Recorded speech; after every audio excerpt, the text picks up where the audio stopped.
Hello everyone, back to my channel. তোমরা সব কেমন আছো? যে যেখান থেকে দেখছো আশা করি ভালো আছো এবং সুস্থ আছো। তো সকলকে জানাই গুড মর্নিং। আই হোপ তোমাদের ব্লগটা দেখতে অনেক ভালো লাগবে। তো দেশের বাইরে যে যেখান থেকে আমার ব্লগটা দেখছো সবাই আশা করি সুস্থ আছো এবং ভালো আছো। তো সকলকে জানাই গুড মর্নিং।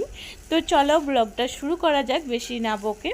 তো রান্নাঘরটা দেখতেই পাচ্ছ, অলরেডি চলে এসেছি। আজকে একটা পিঠা একটি রেসিপি তোমাদের সঙ্গে শেয়ার করতে চলেছি, যেটা হচ্ছে মাত্র দুটো উপকরণ দিয়ে এই চালগুড়ি আটা রেসিপিটা বলছি। এই যে নর্মাল জল, যেরকম আমরা কলে বা সাবমার্সিবল যে কোনো আমরা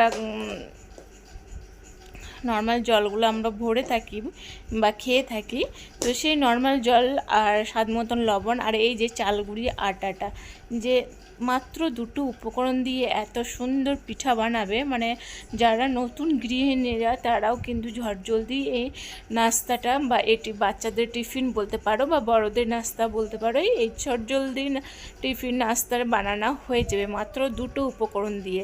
তো ভালোভাবে দেখে নিলে চালগুড়ি আটাটা, শুধু চালগুড়ি আটা নিয়েছি। এর মধ্যে তোমরা যদি একটু ময়দা মিক্স করতে পারো, বেশি নয়, 1 কাপের মতন, তো কী হয় সেই জিনিসটা নরম হয়। কিন্তু আমি আজকে ময়দা ইউজ করিনি, শুধুই চালগুড়ি আটা আর স্বাদ মতন লবণ আর নর্মাল জল দিয়েছি, গরম জল নয় কিন্তু, আমি আবারও বলছি।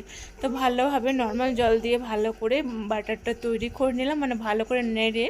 আর এই দেখতে পাচ্ছ এরকম টাইপের বাটারটা যাবে, খুব ঘনত্বও না খুব পাতলাও না, এরকম মাঝ বরাবরই যাবে। দেখে বুঝতেই পারছো আমার কেমন বাটার মানে ক্রিমটা তৈরি হয়েছে। তো ভালোভাবে এই যে এটা ভালোভাবে কড়াইটা গরম হয়ে যাওয়ার পর কিন্তু এই যে তেল কাঠিদের মধ্যে তোমরা যে কোনো একটা তেলের স্টিক নিতে পারো, বা এরকম যারা আমাদের মতন গ্রামগঞ্জে যারা থাকো, আমরা এগুলো আমাদের স্টিকগুলো সব সময় হাতের কাছে থাকে না, সেরকম ঘরোয়া পদ্ধতিতে যে একটু কোনো রকমের একটু মানে কিছু সাহায্যে ব্রাশ বা কোনো কঞ্চি বা কাঠি যে কোনো সাহায্যে এমনিথিং, তো যেগুলো আমরা সব সময় চোখের সামনে যেগুলো আমরা ব্যবহার করি না সেগুলো পরেই থাকে, সামনে একটু কাপড় বেঁধে এরকম তেলের মধ্যে টুপি একটু দিয়ে তারপর কিন্তু তেলটা বুলিয়ে ভালোভাবে আমি হাত দিয়ে দেখে নিলাম যে হিট হয়েছে কিনা, বাট গরম হয়েছে কিনা।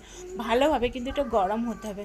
দেন ভালো করে এই যে 1 চামচ দিয়ে দিলাম এর মধ্যে, এভাবে নেড়ে নিতে হবে, তাহলে মাঝখানটা মোটা হয়ে থাকবে। দেন এটাই এভাবে নেড়ে দিলে এই পিঠাটা আমি সত্যি কথা বলতে, আমার যখন বিয়ে হয় আমি কিচ্ছু জানতাম না, কিচ্ছুটি জানতাম না।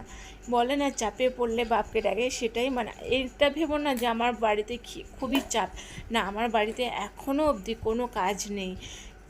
কিন্তু এই জিনিসটা আমার কী জন্যে শিখতে হয়েছে বলো তো, বা হাতে ধরে শিখিনি, বাট দেখতে দেখতে শিখে নিয়েছি। এরকম প্রত্যেকটি মেয়ে, আই হোপ প্রত্যেকটি মেয়ে, এখনকার যুগের মেয়েদিকে হাতে পড়ে শিখাতে হয় না, যেহেতু এখন প্রত্যেকটি মেয়ে হাতে স্মার্টফোন আছে, তাদেরকে কখনোই হাতে ধরে শিখাতে হবে না কোনো রান্না বান্না।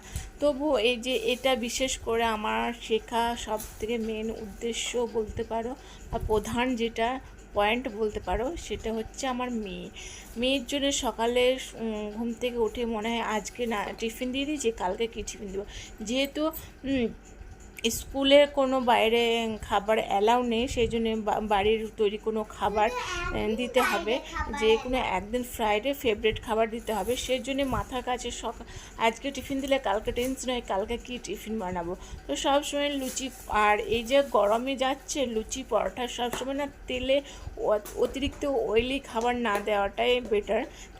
আর এই পিঠেটা এত জলদি হয়ে যায়, দেখেই বুঝতে পারছো, জাস্ট দেবে আর নামিয়ে দেবে, খুব তাড়াতাড়ি এই পিঠেটা হয়ে যায়। মানে আর পিঠেটা খেতে এত সুন্দর লাগে, যেরকম আমরা পাটিসাপটা করি শীতকালে সেরকম কিছুটা এরকম। আর এরকম বাটার করে কিন্তু ধোসাও বানানো যায়। তো দেখতেই পাচ্ছই এরকম করে আমার অনেক পিঠা বানানো হয়ে গেছে।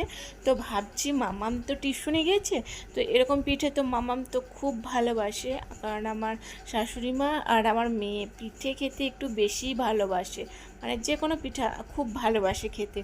তো সেই জন্যে আমার শাশুড়ি মা বলছিল যে বিকালবেলায় পিঠা বানালে একটু চায়ের সঙ্গে খেতাম আর কি, এরকম বলছিল। তাই ভাবলাম যে বেচারিকে তাহলে কি খেতে ইচ্ছা হয়েছে, তাহলে করেই ফেলি। তো কি করব, গরম লাগলেও যখন মুখ ফুটে বলল যে পিঠা বানালে কিন্তু চায়ের সঙ্গে খাওয়া হতো, যখন এই কথাটা বলল সত্যি আর না থেকে পারলাম না। তাই ঝট জলদি হাতের কাছে কাজগুলো সেরে নেওয়ার পর কিন্তু আমি এই পিঠা বানাতে শুরু করলাম। আর দেখতেই পেয়েছিলে আমার কতটা হোয়াইট মানে পিঠা বানানো হয়ে গেছে, আর কিছুটা বাটার আছে, মানে এই ডোটা আছে। তো ভাবলাম যে একটু কালারিং পিঠা বানানো যাক। কী করলাম, এর মধ্যে একটু হলুদ গুঁড়ো দিয়ে দিলাম। তো দেখতে পাচ্ছ কত একটু জাস্ট হলুদ, বেশি হলুদ দিলে আবার এটা গন্ধ করবে। তো সামান্য পরিমাণে হলুদটা দিয়েছি। দেখে কিন্তু বোঝা যাচ্ছে না যে এটা কি কালারিং হবে, কিন্তু অবশ্যই কালারিং হবে। হলুদ দিয়েছি তো, তাই ভালো করে নাড়াচাড়া করে নিলাম। তো এই যে আবার তেল দিয়ে দেবো, এর মধ্যে তেল দিয়ে ভালো করে ব্রাশ করে নিচ্ছি। তো আমার ব্লগটা যদি ভালো লাগে please like, comment, share, subscribe করতে ভুলবে না। অতি অবশ্যই চ্যানেলটাকে সাবস্ক্রাইব করে ফেলবে, আর যারা অলরেডি সাবস্ক্রাইব করে ফেলেছো তাহলে তাদেরকে অসংখ্য ধন্যবাদ।